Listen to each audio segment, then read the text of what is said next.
Bonjour, c'est Florine Nian, je vous retrouve dans cette nouvelle vidéo pour vous accompagner vers une vie plus épanouie. Aujourd'hui, le sujet que j'ai envie d'aborder avec vous, c'est le fameux «il faut que je fasse ça». Ah, je dois le faire. Oh punaise, il faut que je m'en occupe là parce que... Mais en même temps, j'ai pas envie, voilà, je procrastine, enfin c'est l'horreur. Ah, il faut que je fasse ça, il faut que je fasse ça encore. Oh punaise, et puis il y a ça aussi, enfin... Vous voyez ce que je veux dire? Ça vous est peut-être déjà arrivé. Moi, ça m'est arrivé régulièrement et je le vis de mieux en mieux. Je vais vous donner quelques clés pour essayer de mieux aborder ces moments-là. Ok? Pour vous permettre à la fois de mieux vivre dans ces moments-là et aussi pour vous permettre finalement de passer à l'action. Donc, la première étape, c'est effectivement d'arriver à revenir à un état d'être plus agréable. Ok? À reprendre un peu le contrôle sur ces petites voix-là qui vous enquiquinent. Et donc, pour revenir à cet état d'être plus agréable, je vous invite déjà, dans un premier temps, à prendre un temps chouette pour vous, en fait. Et oui, à ne pas faire ce que vous devez faire. Donc là, qu'est-ce que vous pouvez justement faire? Vous pouvez, alors il y a plein d'options, c'est à vous de voir, vous pouvez aller marcher. Il fait beau, vous reconnectez à la nature. Vous pouvez méditer. Vous pouvez vous faire juste un thé et prendre le temps de le déguster. Vous pouvez lire un bouquin, un petit bout de bouquin. Aller voir une vidéo qui vous inspire. Enfin, il y a plein de solutions pour se faire du bien. Et je suis sûre que vous avez déjà trouvé les vôtres. Ça, c'est la première étape. Ça va vous permettre vraiment de vous reconnecter à un état d'être agréable.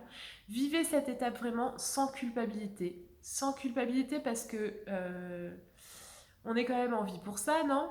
On est en vie pour profiter.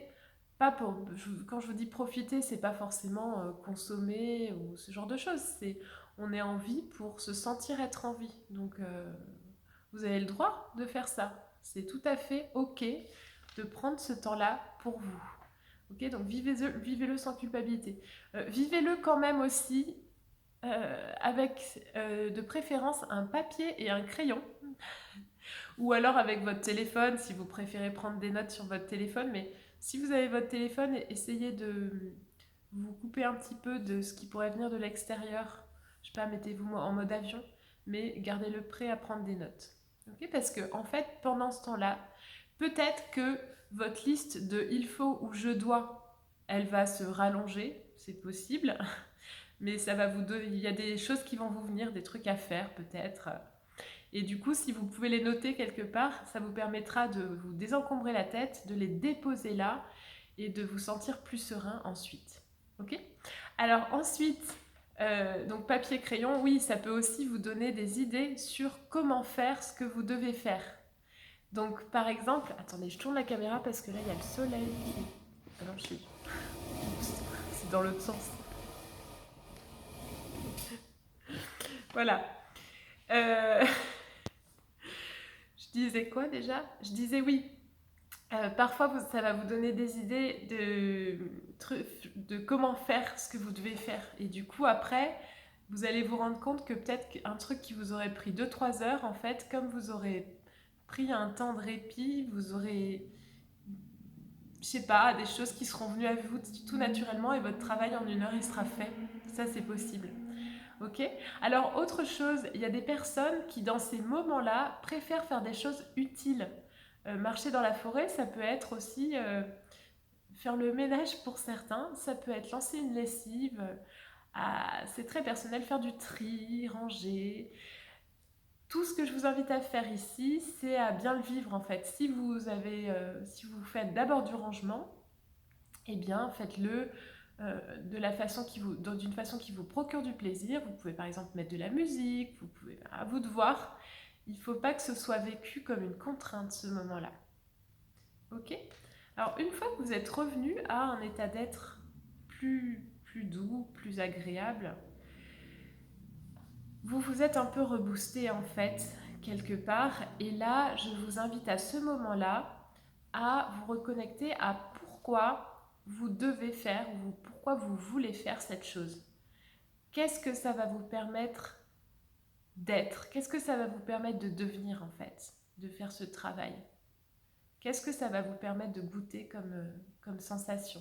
Ok, donc reconnectez-vous à ça et ça va vous donner l'énergie de reprendre la route. Voilà, et donc là, go, c'est parti. Alors parfois, vous n'avez vraiment pas envie, hein. Ça peut arriver. Peut-être que si vous n'avez vraiment pas envie, c'est que peut-être c'est pas la bonne action pour vous. Peut-être que c'est pas le bon moment pour vous pour faire cette action également. Donc vous voyez, dans ce cas, s'il y a vraiment une urgence de, de résultats, un truc attendu et avisé en fonction, vous pouvez aussi mettre cette action de côté ou essayer de voir comment elle pourrait être plus juste, cette action. Il y a peut-être un truc autour de ça. Ok. Voilà. Alors, ouais, ouais. Donc, du coup, après, une fois que vous avez réussi à vous mettre en route et que vous avez réussi à mener cette action que vous vouliez mener, je vous invite à célébrer ça, à vous récompenser, à vous féliciter en vous octroyant un moment agréable, quel qu'il soit. Trouvez ce qui vous fera le plus de bien à vous, encore une fois, mais vraiment célébrer le fait que vous avez réussi à accomplir cette action qui n'était pas forcément si facile pour vous à accomplir. Voilà, je vais finir sur une note. Je vais finir sur le fait que, en fait, les gens qui ont trop de il faut et de je dois dans la tête, ça peut vraiment les hanter et, et après, ça peut les paralyser complètement. Ça parlera peut-être à certains d'entre vous, là, ce que je suis en train de dire. Il y a des gens qui sont tellement pris par des il faut et des je dois de partout qu'en fait, ils n'ont qu'une envie, c'est de passer la journée au lit, quoi. Et le problème, c'est qu'ils passent la journée au lit, mais en culpabilisant de ne pas faire. Et ça, c'est pas cool. Parce qu'à la fois, vous ne faites pas, et en même temps, vous n'êtes pas bien. Donc en fait, les deux petites voix dont je vous parlais au début, là, le tu dois le faire, et le j'ai pas envie, et ben en fait, il n'y en a aucune qui sera comblée. Voilà. Et moi, les clés que je vous ai données, elles vont vous permettre de combler un peu ces deux petites voix. Voilà ce que je voulais vous dire sur ce sujet. J'espère que cette vidéo vous a déjà déculpabilisé de ne pas toujours pouvoir être dans l'action, de ne pas toujours faire les choses comme une machine. En fait, vous n'êtes pas une machine, vous êtes un être humain qui est là pour être vivant et pas pour accomplir une liste de tâches tout le temps, tout le temps, tout le temps. Ce serait usant et pas épanouissant. Donc déculpabilisez et prenez le temps de vivre avant d'essayer de faire. Ça vous permettra de mieux faire en plus, accessoirement. Voilà ce que je voulais vous dire. Si cette vidéo vous a fait du bien, n'hésitez pas à la liker, n'hésitez pas à vous abonner à ma chaîne. J'essaie toujours de publier des choses qui font du bien aux gens. Et n'hésitez pas non plus à partager avec des personnes qui seraient trop encombrées par ces fameux il faut et je dois. Et j'espère que ça pourra les aider aussi. Merci de m'avoir écouté et à très bientôt.